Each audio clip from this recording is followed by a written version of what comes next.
नमस्कार साथियों। स्वागत है आपका क्वालिटी जीएस क्लासेस में। तो दोस्तों, जैसा कि हमने जो हमारा पिछला लेक्चर था उसमें हमने क्या देखा था, बिहार दरोगा का जो हमारा पिछले साल का क्वेश्चन था, पिछले साल का 2023 का क्वेश्चन था, जो कि मेंस से रिलेटेड था। किससे था वो? मेंस से संबंधित था। तो मेंस का जो क्वेश्चन आप सभी जानते हैं, मेंस में जो पूछा जाता है, अगर मेंस का हम क्वेश्चन का पैटर्न यहाँ देखें तो 75 नंबर आपका क्या होता है, जीएस से होता है। और 25 नंबर का क्या होता है आपका, जो 25 क्वेश्चन होता है, नंबर की मैं बात नहीं कर रहा हूँ, यहाँ 75 आपको किससे होता है, जीएस से होता है। जीएस जी के सारा चीज इसमें इंक्लूड होता है, आ जाता है। और 25 जो क्वेश्चन पर प्रश्न जो होता है वो आपका मैथ, रीजनिंग, ये सब सारा चीज, मैथ हो गया, रीजनिंग हो गया, तो ये सब क्वेश्चन थोड़ा सा आपको बोल सकते हैं कि इसमें रीजनिंग का, मैथ का पार्ट बढ़ जाता है। क्योंकि अगर आप पीटी में देखें तो मुश्किल से 5-10 क्वेश्चन आपको पूछे जाएंगे, बहुत इजी इजी। इसमें भी क्वेश्चन बहुत ही आसान होता है, अगर गणित का देखें, सवाल देखें या रीजनिंग का देखें। लेकिन वो थोड़ा सा उसका जो मतलब बोल सकते हैं, संख्या बढ़ा दिया जाता है, समझ रहे हैं ना। तो इसमें थोड़ा सा आपको क्या करना है, मैथ पर, थोड़ा सा रीजनिंग पर आपको अच्छी तरीके से कमांड करना है, अच्छी तरीके से उसको पढ़ना है। तभी जाकर आप इस एग्जाम में मेरिट लिस्ट में आपका नाम आए। क्योंकि मेंस आपका बहुत ज़्यादा डिसाइडिंग होता है, यही आपको मेरिट लिस्ट तक लेके जाता है, यही आपको फाइनल तक लेकर जाता है। तो ये सब चीज़ आपको ध्यान देना है। तो हमने जो हमारा पिछला था उसमें कहाँ तक हमने देखा था, जो पिछले हमने डिस्कस किया था, पिछला हमारा जो लेक्चर था, जो पिछला हमारा क्लास था क्वेश्चन से रिलेटेड, तो 50-51 क्वेश्चन तक हमने डिस्कस कर लिया था। हमने देख लिया था कि जो पाटलिपुत्रा नगर की स्थापना किसने की थी।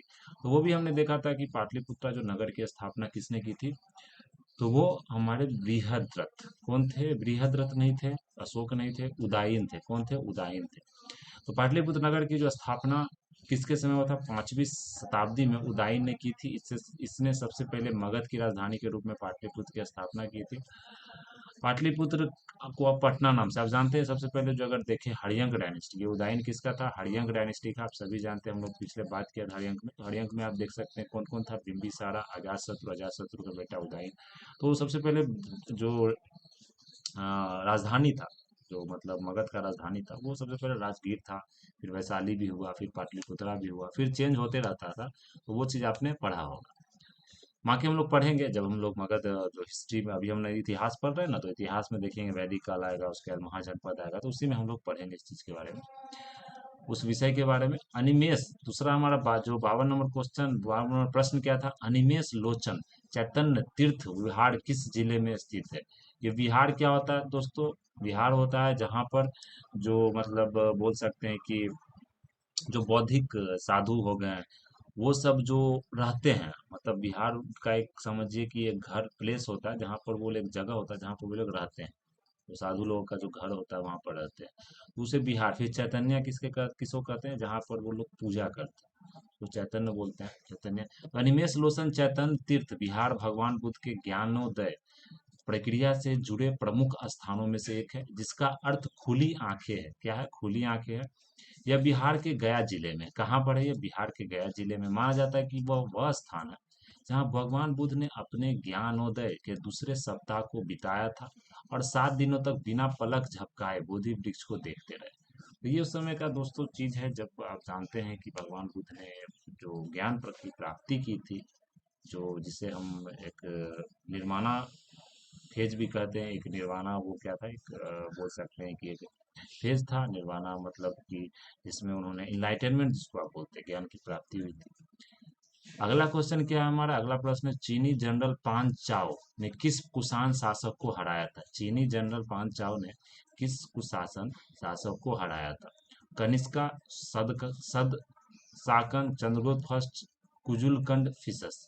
तो कनिष्क कुषाण वंश का शासक था, जो जिसे चीनी जनरल पान चाओ ने पराजित किया था। कनिष्क के शासनकाल के दौरान कश्मीर में चौथी बौद्ध परिषद आयोजित की थी। ये सभी जानते हैं, ये 72 एडी में, मतलब कि आप बोल सकते हैं कि पहला यही जो मतलब पूछा गया था, बीपीएससी के एग्जाम में इस तरह का सवाल पूछा गया था 71वीं में, कि जो चौथा जो अधिवेशन या चौथा जो आयोजित किया था बौद्ध परिषद, वो मतलब कि कौन सा बिहार में नहीं हुआ था, ये पूछा गया। समझ रहे क्वेश्चन? प्रश्न का आप देख सकते हैं, बहुत सिंपल प्रश्न है। लेकिन लोगों को ये अगर नहीं पता है, क्योंकि वो इतना ज़्यादा मतलब डिटेल में, इतना ज़्यादा एनालिसिस के रूप में बोल सकते हैं, अध्ययन नहीं कर पाते हैं इतना विस्तार से, इसलिए कुछ कुछ चीज़ों को आपको थोड़ा सा विस्तार में पढ़ना पड़ेगा। तो ये चौथा बौद्ध परिषद 72 AD में होता है। इसमें किसके कार्यकाल में हुआ था? ये कुषाण के कार्य तो बताया जाता है इसमें कौन था? पहला तो कनिष्क को हराया गया था चीनी जनरल पांचाल द्वारा। भारतीय संविधान के अनुसार लोकसभा के कुल सदस्य का कितना प्रतिशत मंत्री पद धारण कर सकते हैं? तो ये आप जानते हैं दोस्तों, एक 91 हमारा संशोधन हुआ था, 91st, जिसको संशोधन बोलते हैं, संवैधानिक संशोधन था 2003 में। तो इसके द्वारा यहाँ पर बताया गया था कि यह प्रावधान किया गया है कि लोकसभा के कुल सदस्यों का 15% मंत्री पद धारण कर सकते हैं। मंत्रियों के लिए जरूरी है कि वे संसद के सदस्य हो। यदि संबंधित व्यक्ति संसद के सदस्य के बिना मंत्री बनता है तो उसे 6 महीने के अंदर संसद का सदस्य होना पड़ेगा। जैसे आप यहाँ पर देखिए, जो हमारे अभी फॉरेन मिनिस्टर जयशंकर, जो फॉरेन मिनिस्टर है हमारे, तो एस जयशंकर, तो उन अगर उनका आप बात करेंगे वहां पर, तो उन्होंने क्या, उनका जो देखेंगे तो वो पहले नियुक्त या किस तरह से वो मतलब बोल सकते हैं, चुने नहीं गए लोकसभा के अंदर या राज्यसभा के अंदर।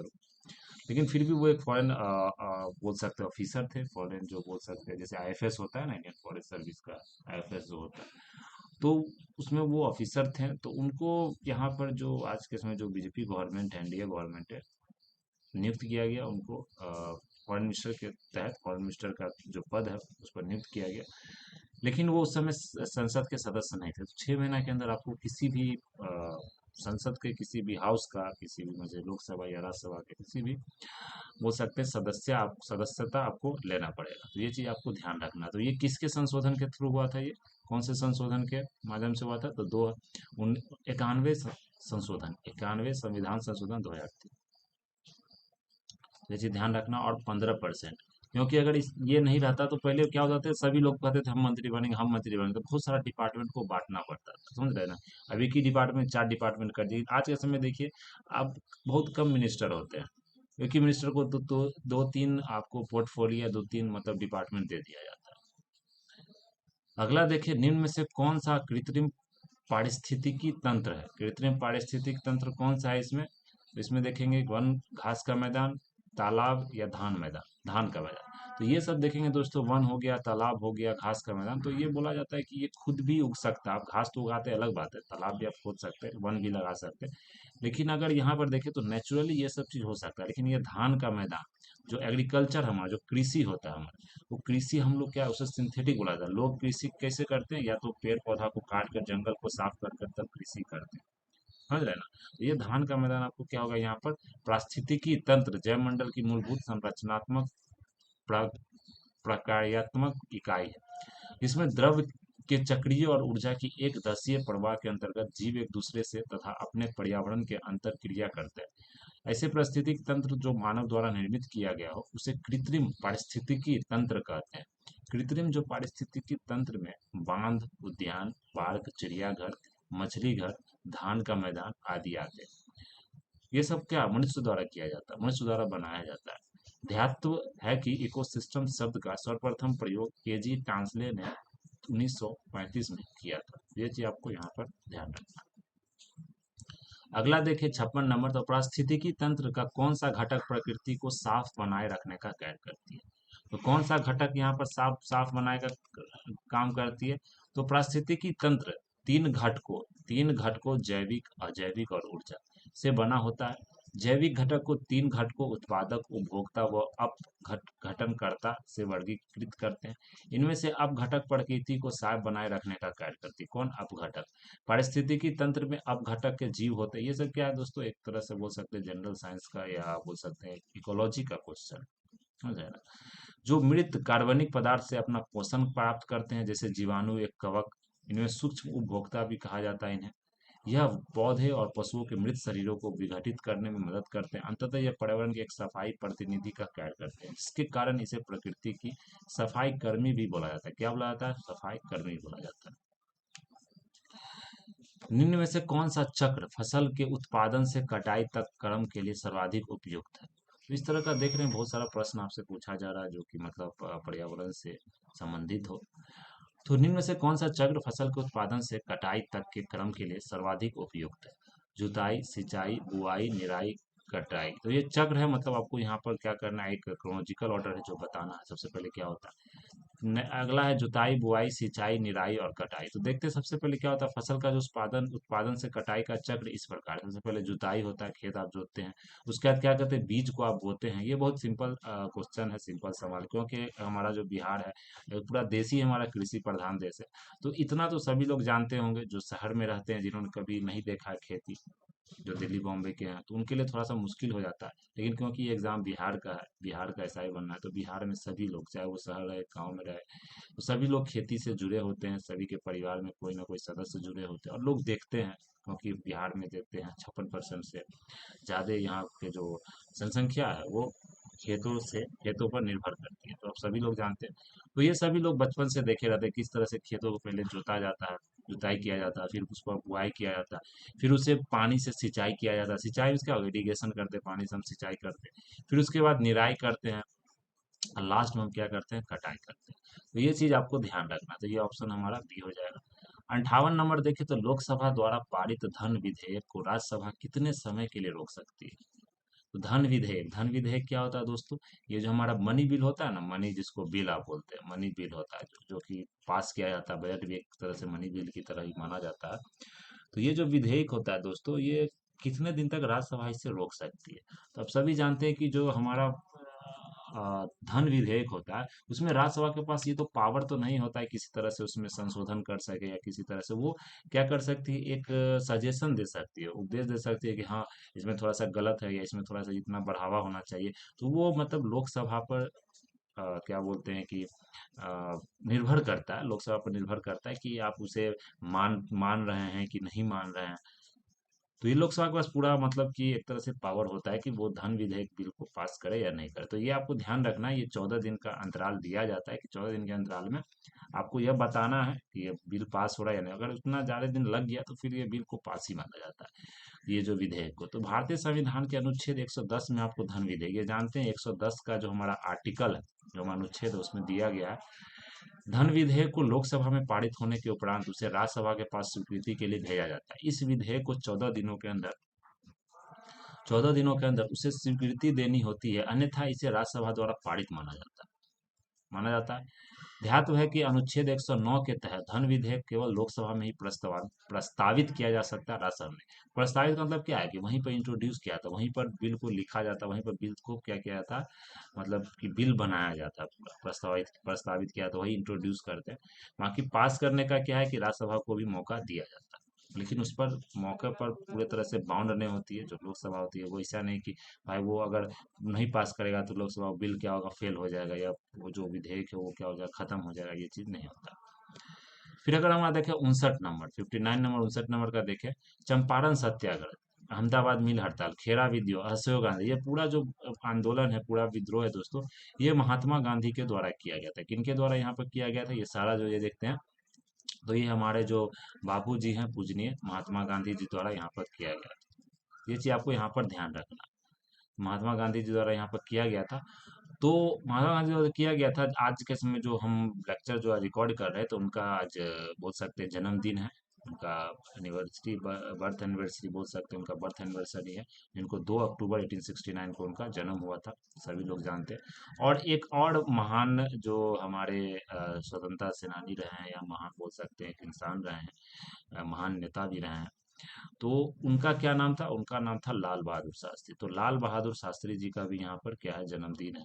लेकिन इनको ज्यादा बोल सकते हैं कि लोग याद ज्यादा रखते हैं महात्मा गांधी जी को, क्योंकि वे बोल सकते हैं उनको भारत में सबसे ज्यादा बोल सकते हैं एक पिता के रूप में, एक बोल सकते हैं कि बापू के रूप में लोग जानते हैं। लाल बहादुर शास्त्री का भी जी का भी बहुत ज्यादा योगदान है हमारे देश के, बोल सकते हैं जिस समय देश से उस समय जो बहुत कम ही दिन रहे थे, एक बार रेलवे मिनिस्टर ही बने थे, तो कुछ घटनाएं हो गई थी, कुछ घटनाएं बहुत सारे लोग जाने गई थी, तो इन्होंने रिजाइन दे दी थी, अपना पद से सेवानिवृत्ति ले लिए थे, रिजाइन कर दिए थे। तो ये इनका बहुत सच्चे आदमी थे, इन्होंने बहुत बोल सकते हैं संघर्ष भी किया था अपने जीवन में। लाल बहादुर शास्त्री जी, इनका अगर कहानी पढ़िएगा तो आपको बहुत ज़्यादा मोटिवेशन मिलेगा। ये चीज़ आपको यहाँ पर ध्यान रखना। तो इनका भी जन्म यहाँ पर हुआ था 2 अक्टूबर को। तो ये चीज आपको ध्यान रखना है किसके बारे में, महात्मा गांधी जी और लाल बहादुर शास्त्री। तो ये हमारे लिए यहाँ पर जो महत्वपूर्ण है दोस्तों, आप सभी जानते हैं चंपारण सत्याग्रह 1917 को हुआ था। लेकिन क्या है, आपको ये डेट पता है, ये डेट पता है, ये जो मतलब तारीख पता है आपको, आपको तो साल पता होगा, चलिए 1917 में हुआ था। तो ये आपको तारीख तो पता नहीं रहता, तो ये तारीख आपको पता होना चाहिए। कभी कभी क्या होता है कि तारीख में कंफ्यूज, अगर यहाँ पर 17 अप्रैल 1917 या मतलब 15 अप्रैल 1917 देता, तो फिर आप क्या करते। तो इसलिए तारीख भी पता होना चाहिए। तो इससे हमें ये सीखने को मिलता है कि एग्जाम में डेट भी पूछा जा सकता है। फिर अगर अहमदाबाद मिल हड़ताल देखें, तो ये भी सभी जानते हैं कि 1918 में हुआ था। लेकिन 1918 में ये मार्च में हुआ था या 15 मार्च को। तो ये चीज आपको ध्यान रखना है दोस्तों, कि जो खेड़ा विद्रोह हुआ था वो अहमदा मिल के बाद हुआ था। किसके बाद हुआ था, अहमदा मिल के बाद हुआ था। और देख सकते हैं दोनों में जो अंतराल देखे, आप दोनों का अंतराल जो देखे, तो कितना दिन का अंतर है इसमें, 15 7 22 7 दिन का यहाँ पर अंतर है, 7 दिन का यहाँ पर अंतर आपको देखने को मिल रहा है। तो ये 15 मार्च को आपको अहमदाबाद मिल हड़ताल हुआ था, जिससे महात्मा गांधी ने यहाँ भूख हड़ताल किया था। खेड़ा विद्रोह पहला भूख हड़ताल था वो। यहाँ पर क्या हुआ था कि हमारा सिविल डिसोबीडियंस, जो सविनय अवज्ञा आंदोलन है, वो हमारा हुआ था। और जो खेड़ा विद्रोह में हमारा नॉन कोऑपरेशन मूवमेंट जो बोल सकते हैं, पहला नॉन कोऑपरेशन था, जिसे आप क्या बोलते हैं, असहयोग आंदोलन। तो ये चीज आपको ध्यान रखना, पहला असहयोग आंदोलन किसमें था, पहला सविनय अवज्ञा आंदोलन किसमें था, और पहला भूख हड़ताल किसमें था। असहयोग आंदोलन देखे तो ये सबसे अशोक आंदोलन जो पूरे देश भर में पूरा फैला था, ये तो क्या था, लोकलाइज था, किसी एक रीजन में था, किसी एक जगह पर हुआ था। लेकिन जो असहयोग आंदोलन था 1920 में, जो 1 अगस्त को हुआ था, ये असहयोग आंदोलन, तो ये जो शुरू किया गया था, ये पूरे देश भर में हुआ था। तो ये चीज आपको याद रखना, पूरे अखंड भारत का ये पूरा एक तरह से आंदोलन था। तो चलिए, तो इतना जो आपका जो तारीख है, जो मतलब यहाँ पर जो साल है, वो आपको याद रखना पड़ेगा दिवस से, या किसी तरह का जो हमारा आधुनिक भारत से देख रहे हैं, कितना ज्यादा क्वेश्चन आपको इतिहास, आधुनिक इतिहास से पूछा जा रहा है। निम्न में से कौन सा हार्मोन मनुष्य द्वारा स्रावित स्रावित नहीं किया जाता, ऑक्सीजन, इंसुलिन, ट्रिप्सिन या पेप्सिन। तो सभी जानते हैं कि इंसुलिन भी हमारा बॉडी से निकलता है, शरीर से निकलता है, जिससे ग्लूकोज की मात्रा में ये क्या क्या करती है, ग्लूकोज को कंट्रोल करती है इंसुलिन। आपको इंसुलिन जब क्या होता है, कम हो जाता है, आप जानते हैं जो शुगर के, जो डायबिटीज के पेशेंट होते हैं, इनको चीनी का रोग हो जाता है, तो उनको इंसुलिन दिया जाता है। पेप्सिन भी आप जानते हैं, ये पेप्सिन भी आपको पचाने में काम करती है। पेप्सिन जो लीवर में, या आपको देखते हैं जो हमारा तीत की थैली में। फिर ट्रिप्सिन भी हो गया। तो ये सब क्या है, हमारा एक क्या है, हार्मोन है। लेकिन जो ऑक्सीजन है दोस्तों, ये हार्मोन नहीं है। ऑक्सीजन क्या है कि ये गैस है, जिससे हम सांस लेते हैं, और ये ऑक्सीजन हम खुद नहीं बना सकते। ये हम पेड़ पौधा से जो ऑक्सीजन निकलती है, जो वायुमंडल, जो ऑक्सीजन जो प्रेजेंट होता है, जो 21% के लगभग है, तो वो ऑक्सीजन, और हम क्या करते हैं, कार्बन डाइऑक्साइड छोड़ते हैं, तो ऑक्सीजन हम बाहर से लेते हैं। तो ये मनुष्य द्वारा स्रावित नहीं होता है, यह एक प्राकृतिक रूप में पाया जाने वाला पादप हार्मोन है। यह बढ़ते अंकुरों और जड़ों के सिरे पर उत्पन्न होता है। इंसुलिन तथा ट्रिप्सिन का स्राव मनुष्य के अग्नाशय में, एवं पेप्सिन का स्राव मनुष्य के पेट में होता है। ये चीज आपको ध्यान रखना है। बायोलॉजी का क्वेश्चन था। भारतीय संविधान का जो 8वीं अनुसूची है, 8वीं अनुसूची सभी जानते हैं, जिसमें भाषाएं आपको शामिल होती है, पूरा भाषा के बारे में बताया जाता है। तो वो कितने भाषा है 8वीं अनुसूची में, तो सभी जानते हैं। ये बहुत ही सिंपल, बहुत ही आसान सा सवाल है। 22 भाषाएं हैं। 22 भाषा में ये चीज ध्यान रखना है, कौन से संशोधन से कौन से भाषा को क्या किया गया था, सम्मिलित किया गया था, कौन से भाषा को उसमें आपको ऐड किया गया था। तो भारतीय संविधान की जो 8वीं अनुसूची में 22 भाषाएं शामिल है। इन भाषाओं में 14 भाषाएं को तो संविधान के प्रारंभ में ही शामिल कर लिया गया था, जो 1950 में जब लागू किया गया था।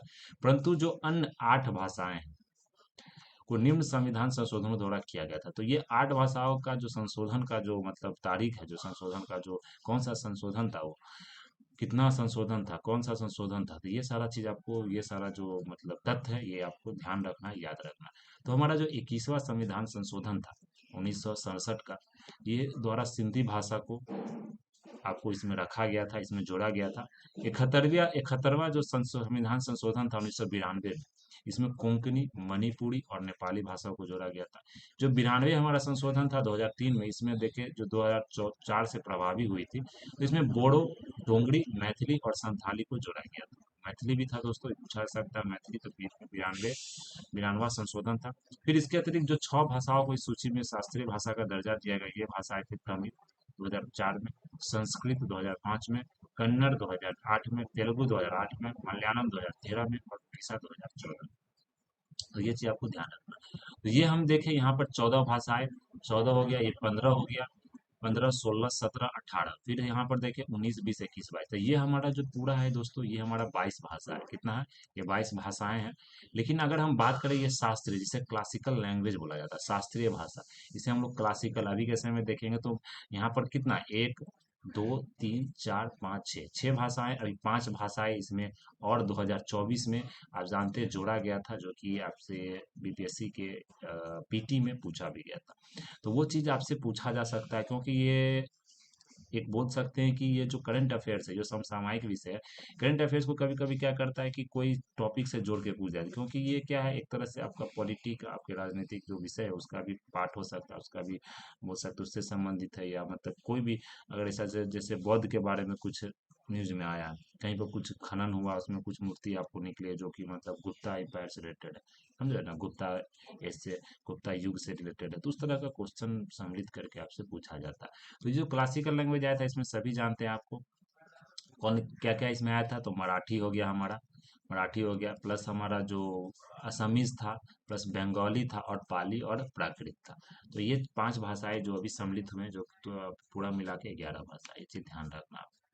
चलिए, तो यहाँ पर यह भी है कि संविधान का जो भाग 17 है, अनुच्छेद 343 से 351 तक, आधिकारिक भाषाओं को, जिसमें कि पूरा काम किया जाता है, आधिकारिक भाषा में क्या, ऑफिशियल लैंग्वेज इसको बोला जाता है, सब चीज़ का ऑफिशियल लैंग्वेज, अंग्रेजी भी है, कहीं हिंदी भी है, ये सब मतलब आपको निर्भर करता है। जैसे अब बिहार का देखें, तो बिहार का जो ऑफिशियल आधिकारिक भाषा किसको हम बोलते हैं, हिंदी और उर्दू को बोलते हैं।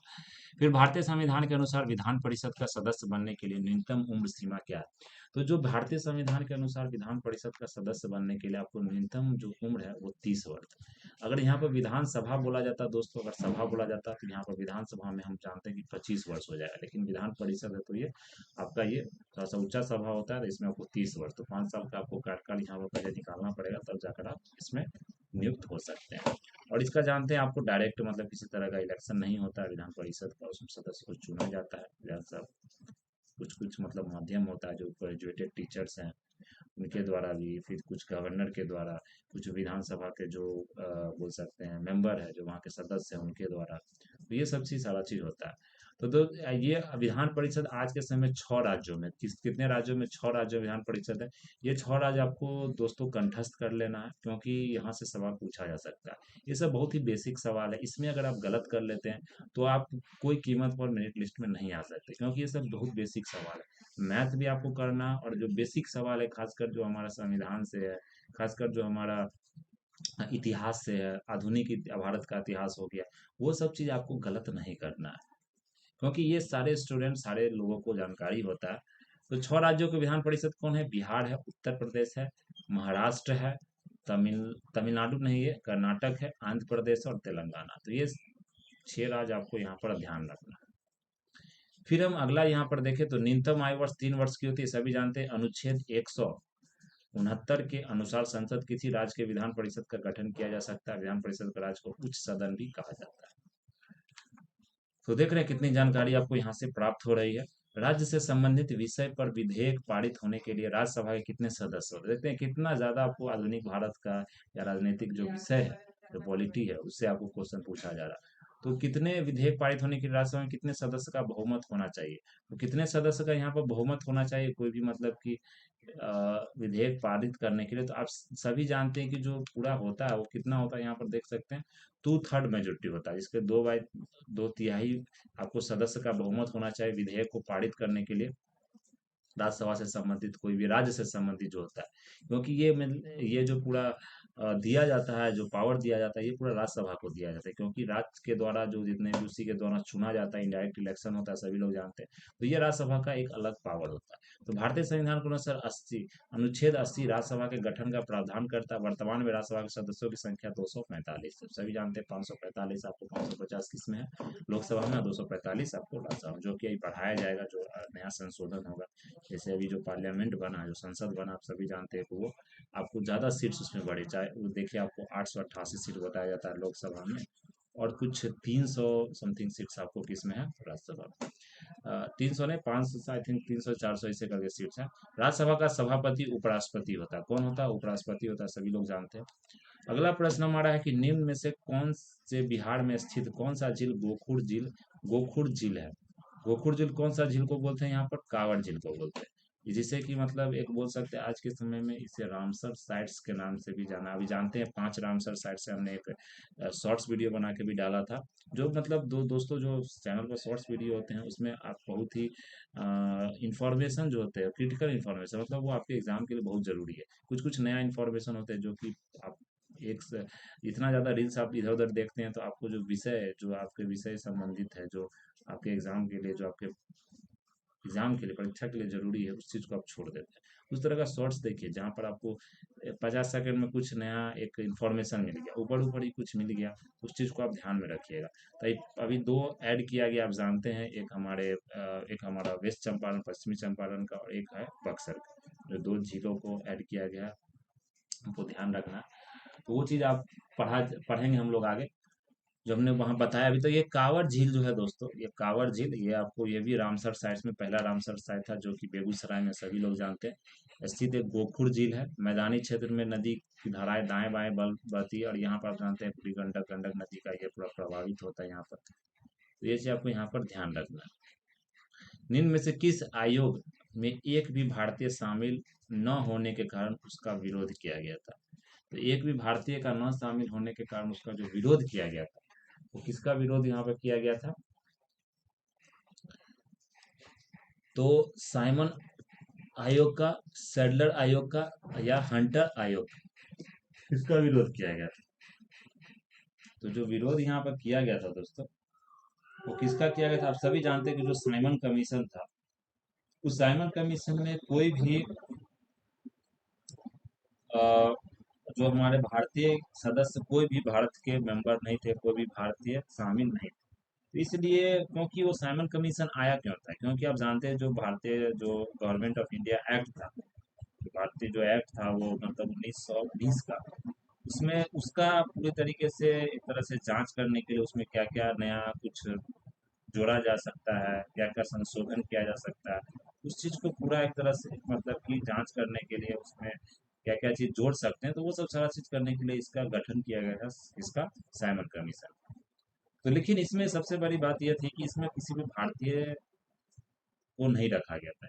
लोग नहीं रखा गया था, इसलिए लोग मतलब कि कांग्रेस के जितने भी मेंबर थे, चाहे वो भारतीय जितने भी लोग थे, उन्होंने क्या किया, प्रोटेस्ट करना शुरू कर दिया, आंदोलन करना शुरू कर दिया। तो वो चीज़ हमको ध्यान रखना। तो हमने एक चीज़, आप इसमें क्या कहा था हमने, कि जो दो अभी झीलों को डाला गया है, एक हमारा क्या है, कांवड़, एक हमारा उदयपुर झील है, जो कि उदयपुर झील है, आप सभी जानते हैं उदयपुर झील। ये मैं बता देता हूँ, उदयपुर झील है, आपको लिख लेना है इस चीज़ का। तो ये जो उदयपुर झील है दोस्तों, ये कहाँ हमारा, पश्चिम चंपारण में, चंपारण में, पश्चिम चंपारण में। और एक हमारा है कौन सा, एक हमारा गोकुल जलाशय, इसे रिजर्वायर भी बोल सकते हैं आप, गोकुल जलाशय, ये हमारा कहाँ पर है, ये हमारा बक्सर में। ये ध्यान, अब बाकी नागी नकटी आप जानते हैं, जो वृक्ष अभयारण्य है, जो कि कहाँ पर आपको है, यह जमुई में। तो ये 5 आपको यहाँ पर ध्यान रखना है, जो आज के समय में बिहार में टोटल कुल रामसर साइट्स। तो चलिए, तो साइमन कमीशन पर हम बात कर रहे थे दोस्तों। तो साइमन आयोग का जो 7 ब्रिटिश सांसदों का यह क्या था, समूह था, इसमें 7 लोग थे, 7 मेंबर थे। इसका गठन 8 नवंबर 1927 में भारत के संविधान सुधारों के अध्ययन के लिए किया गया था। 3 फरवरी 1928 में साइमन कमीशन भारत आया। 27 में गठन किया गया था, लेकिन भारत वो 28 में है। इस आयोग के अध्यक्ष सर जॉन साइमन थे, तथा इसी के अन्य सदस्य भी ब्रिटिश संसद के ही अंग थे। इस आयोग में एक भी भारतीय शामिल न होने के कारण लाला लाजपत राय द्वारा इस कमीशन का विरोध किया गया, तथा साइमन कमीशन वापस जाओ को नारे लगाए गए। इस कमीशन का विरोध करते हुए इस कमीशन का पुलिस द्वारा यहाँ पर लाठी चार्ज किए गए, फलस्वरूप लाला लाजपत राय की मृत्यु हो गई, उनको बहुत ज्यादा वो जख्मी हो गए इसमें। फलस्वरूप क्या हुआ, उनका मृत्यु हो गया। तो आप जानते हैं कि जो हमारे जो एक भारतीय स्वतंत्रता सेनानी थे, महान भारतीय स्वतंत्रता सेनानी थे, भगत सिंह। भगत सिंह ने क्या किया, बदला लिया इसी का, लाला लाजपत राय जी का जो मृत्यु हो गया, उसी का बदला लिया। तो उसमें जो पुलिस था सॉन्डर्स ने, उसने लाठीचार्ज करवाया था, तो उसको उसने मारा भी। उसी कारण भी जेल भी हुआ। फिर आप जानते हैं कि 23 मार्च 1931 को फांसी भी चढ़ाया गया था। तो ये चीज आपको यहाँ पर ध्यान रखना है।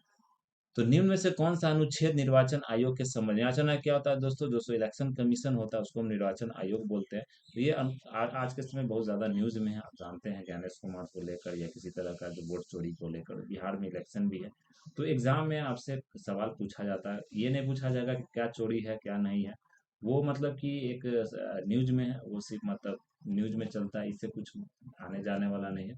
आपको जो जानकारी याद रखनी है वो याद जानकारी यही याद रखना है कि वो निर्वाचन आयोग का जो पूरा अनुच्छेद है, किस अनुच्छेद के अंदर क्या किया जाता है नहीं किया जाता है, किस तरह से चुना जाता है निर्वाचन आयोग को, कौन कौन से कमेटी के मेंबर होते हैं, तो ये सब सारा चीज जानकारी आपको याद रखना है। तो अनुच्छेद 324, कौन सा अनुच्छेद? 324।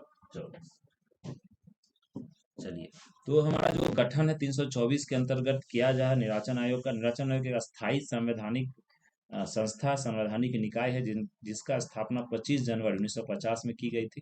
भारत के राष्ट्रपति द्वारा मुख्य निर्वाचन आयुक्त और अन्य निर्वाचन आयुक्तों की नियुक्ति की जाती है। सर्वोच्च न्यायालय के न्यायाधीशों के बराबर इनका वेतन होता है, ये भत्ते भी दिए जाते हैं।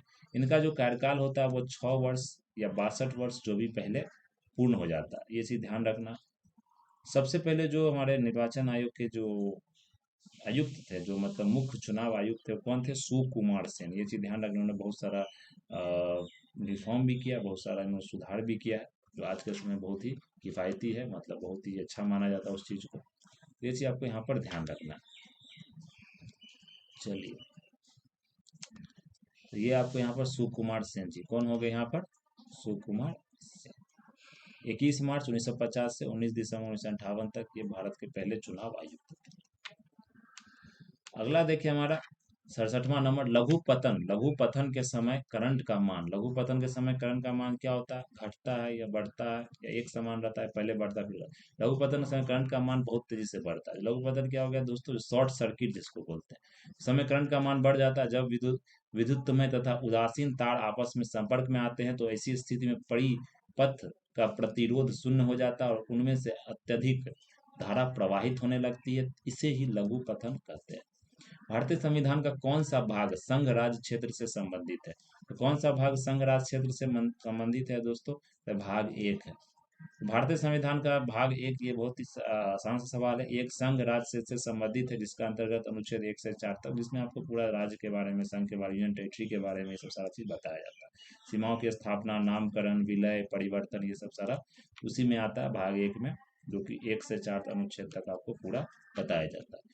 फिर अगर अगला देखिए, ओडोमीटर। सभी जानते हैं ओडोमीटर जो दोस्तों कहाँ यूज किया जाता है, उपयोग क्या होता है, इसका मापक किसका मापक है ये? तो ओडोमीटर जो हमारा होता है, ये दूरी, इनमें से कोई नहीं, तो ये इसमें से कोई नहीं, ध्वनि चाल, तो ये जानते हैं दूरी को मापा जाता है। तो स्पीडोमीटर होता है, वो स्पीड को मापती है, कितना तेजी से, गति से गाड़ी आगे बढ़ रही है। लेकिन ये दूरी जो मापा जाता है वो ओडोमीटर से मापा जाता है। इसका याद देखेंगे, उपयोग वाहन द्वारा तय की गई मापने की दूरी को किया जाता है। वाहन की गति मापने के लिए स्पीडोमीटर का उपयोग किया जाता है। फिर अगला हमारा 70 नंबर है, संविधान का कौन सा भाग संक्षिप्त नाम प्रारंभ हिंदी में प्राधिकृत पाठ और निरसन से संबंधित है? तो अब देखेंगे तो भाग 22, इसमें आपको जानते हैं कि पूरा यहाँ पर मतलब लैंग्वेज के बारे, ऑफिसर के बारे में बताया गया है। लेकिन यहाँ भाग 22 बताया जा रहा है, पार्ट 22, वो मैं मतलब शेड्यूल 8 की बात नहीं कर रहा हूँ, ये पार्ट है मतलब दोस्तों। तो ये पार्ट जो अगर देखें 22 पार्ट में आपको क्या देखिए यहाँ पर दिखाया गया ना, जो 23 हमारा है, ये 13 हमारा। तो भारत के राज्य क्षेत्र के भीतर व्यापार, वाणिज्य और सागवन पढ़ के, तो टोटल भाग 25 है दोस्तों। 25 भाग आपको याद रखना पड़ेगा, तभी जाके इस तरह का सवाल आप बना सकते हैं।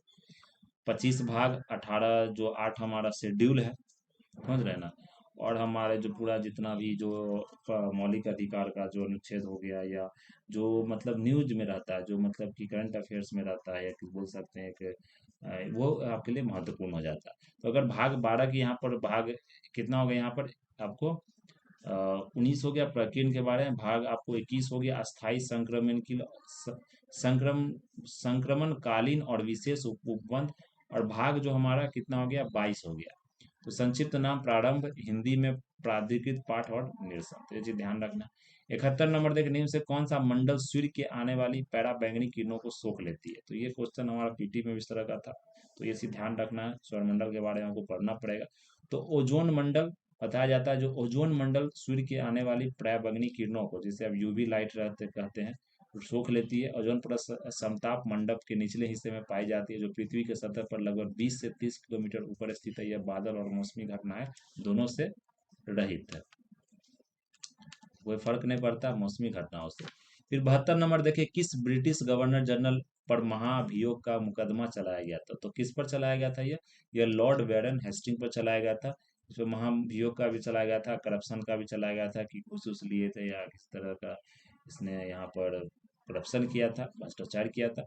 वेनेस्टी का न्यायपूर्ण तथा निरंकुश कार्यों के कारण उस पर महाभियोग का मुकदमा चलाया गया, जिसमें 1778 से 95 तक चला था, किंतु ब्रिटिश संसद ने उसकी सेवा को देखते हुए उसे सभी दोषों से मुक्त कर दिया था। ध्यात है कि वैरन हेस्टिंग बंगाल का प्रथम गवर्नर जनरल था, सभी लोग जानते हैं। इसने बंगाल की द्वैध शासन को समाप्त कर प्रशासन का संपूर्ण जिम्मा कंपनी के कार्यकर्ताओं को सौंप दिया था।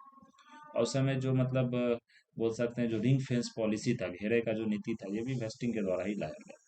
73 नंबर देखिए, भारतीय संविधान के किस अनुच्छेद में वस्तु और सेवा का जीएसटी का प्रावधान दिया गया? ये बहुत ही सिंपल सवाल है। जब जानते हैं जो जीएसटी लागू 2016 में होता है, उसमें यह संविधान में यह आपको अनुच्छेद में डाला गया था, इसे मतलब जोड़ा गया था संवैधानिक बोल सकते हैं एक संशोधन करके। तो ये कितना है? 279 ए। ये चीज आपको ध्यान रखना, अनुच्छेद 279 ए। तो यहाँ भारतीय संविधान के अनुच्छेद 279 ए 279 ए में वस्तु एवं सेवा का जीएसटी का प्रावधान किया गया। इस अनुच्छेद के अनुसार जीएसटी परिषद का गठन का प्रावधान किया गया। जीएसटी परिषद एक संवैधानिक बॉडी है, संवैधानिक निकाय है। इसकी अध्यक्षता केंद्रीय वित्त मंत्री द्वारा किया जाता है। तो यहाँ पर जो चेयरमैन होता है वित्त मंत्री होती है। और यह जो आप जानते हैं 121वां जो हमारा संवैधानिक संशोधन था, ये चीज आपको ध्यान रखना, इसके अंदर अंतर्गत इसे जोड़ा गया था। किस ब्रिटिश गवर्नर जनरल ने हड़प्पा नीति अपनाई थी? हड़प नीति अपनाई थी। हड़प नीति मतलब राज्य को हड़प कर लेता था। तो किसने यहाँ पर अपनाई थी? लॉर्ड डलहौजी ने। आप जानते हैं लॉर्ड डलहौजी का को व्यापगत नियम था, डॉक्ट्रिन ऑफ लैप्स जिसको आप बोलते हैं। तो वो व्यापगत जो नियम था, लॉर्ड डलहौजी 1848 1856 तक भारत का गवर्नर जनरल था। इसने भारतीय देशों को राज्यों को ब्रिटिश साम्राज्य का हिस्सा बनाने के लिए हड़प नीति अपनाई थी। इस नीति के तहत जब एक संरक्षित राज्य के शासक की प्राकृतिक उत्तराधिकारी के बिना मृत्यु हो जाती थी, मतलब कि आपका एक बायोलॉजिकल चाइल्ड नहीं, बेटा नहीं या बेटी नहीं है, तब तक आप राज्य का जो उत्तराधिकारी है, अगला उत्तराधिकारी नहीं बना सकते। ये नहीं कि आप दूसरे से गोद लेकर उसी बच्चा को आप पाल पोस कर। पहले क्या था, राजा को, जैसे कि बहुत सारे राज्यों में देखेंगे राजा को, जैसे झांसी देख ले आप, उस समय जो झांसी था दोस्तों, तो झांसी में जो राव गंगाधर राव थे, जो मतलब रानी लक्ष्मीबाई राव और गंगाधर, उनको अपना एक पुत्र नहीं था। वो मतलब कि जो पुत्र था वो गोद दिए थे। लेकिन ब्रिटिश ने यह पॉलिसी लाया था, यह मतलब नियम लाया था। उस नियम का व्यापगत इसे मतलब कि बोला जाता है, व्यापगत आप पढ़े होंगे, व्यापगत का सिद्धांत बोला जाता है, डॉक्ट्रिन ऑफ लैप्स। ये चीज आप जानते हैं, यहाँ पर क्या बोलाता है? व्यापगत का सिद्धांत। ये चीज आपको यहाँ पर ध्यान रखना, सिद्धांत बोला जाता है, इसे आप डॉक्ट्रिन ऑफ लैप्स बोल सकते हैं। तो ये किया गया था किसके द्वारा? यहाँ पर लॉर्ड डलहौजी द्वारा, डलहौजी द्वारा। तो इसके अंतर्गत यहाँ पर क्या था कि जो बताया जाता है कि जो हिस्सा था इस नीति के तहत, जब एक संरक्षित राज्य के शासक की प्राकृतिक उत्तराधिकारी की मृत्यु हो जाती थी, मतलब उत्तराधिकारी नहीं है, उसको अपना बेटा नहीं होगा या बेटी नहीं होगी, तब वो एक नया उत्तराधिकारी नहीं नियुक्त कर सकता। तो ब्रिटिश क्या करती थी? अंग्रेज उस राज्य को हड़प लेते थे, कब्जा कर लेती थी। ये चीज आपको ध्यान रखना है। इसलिए देखेंगे सबसे पहले जो राज्य को हड़पा गया था, ये आपसे पूछा था 1848 में सतारा को।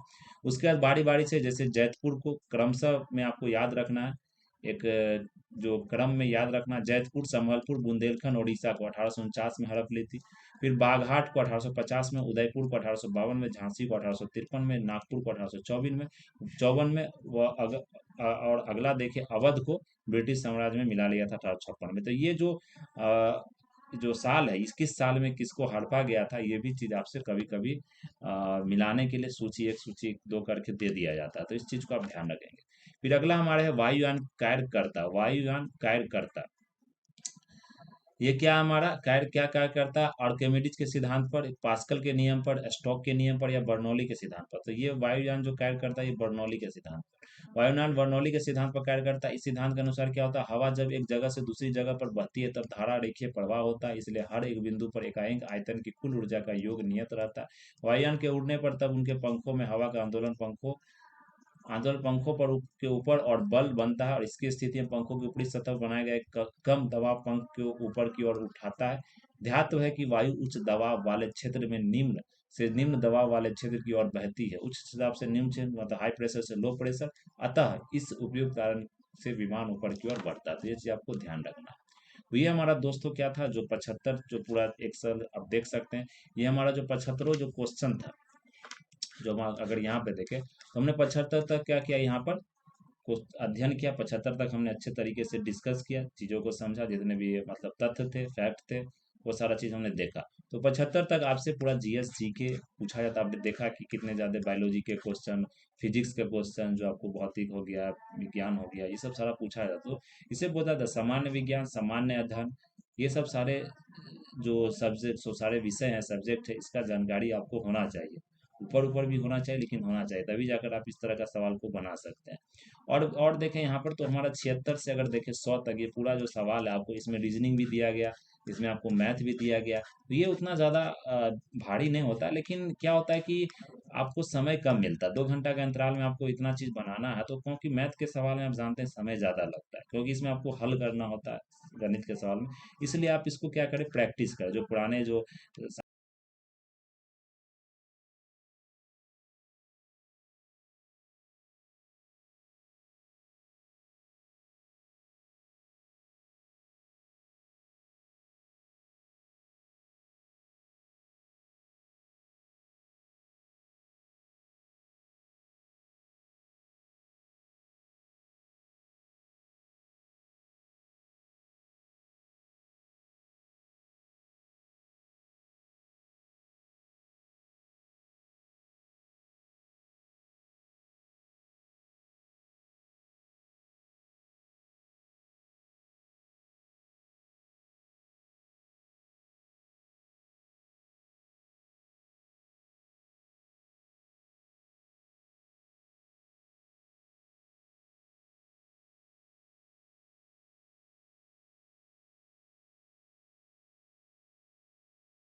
तो ये दोस्तों हमारा जो पूरा बोल सकते हैं सवाल था, जो पूरा डिस्कशन हमने किया। तो ये मतलब 100 तक आपका सवाल है जो दिया गया है, हमने वो बात किया। तो वो चीज़ पे आपको ध्यान रखना। बाकी आगे भी हम लोग जो हमारा पिछले साल का जो पूरा पूर्वावलोकन है, वो भी हम लोग करेंगे, अच्छे से करेंगे। इस चीज़ पर आप गौर करें।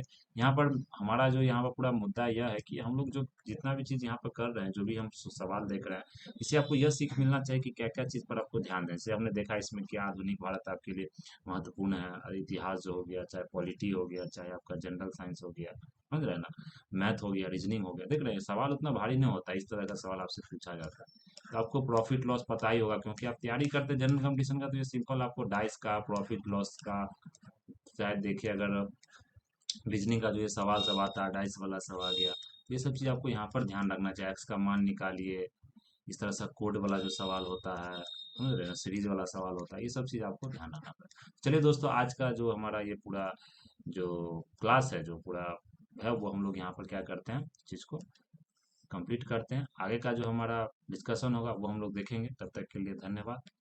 खुश रहिए और तैयारी करते रहिए, और अपने आप को फिट रखिए, क्योंकि आप दरोगा की तैयारी कर रहे हैं, तो इसमें फिजिकली आपको बहुत अच्छे से फिट रहना पड़ेगा। तो फिट रहिए और दुर्गा पूजा अच्छे से मनाइए, क्योंकि आज लास्ट है, 10वीं आप सभी जानते हैं। आज जो मेला घूमना है, घूम के ख़त्म कीजिए, और फिर अपने तैयारी में अच्छे से लग जाइए। जो घर गए हैं वो घर से जल्द आ जाइए, क्योंकि क्या होगा कि जब आप घर पर रहेंगे तो तैयारी तो नहीं हो पाता। अगर आप यहाँ रहते हैं, जो यहाँ पर रह रहे हैं पहले से, तो फिर तैयारी आपका एक मतलब क्या होता है, एक चाल में, एक बोल सकते हैं गति में आपको चलता है। तो इसलिए आपको पढ़ाई करना है, और मेरिट लिस्ट में आना, और वर्दी पहनना है। तो चलिए दोस्तों, धन्यवाद।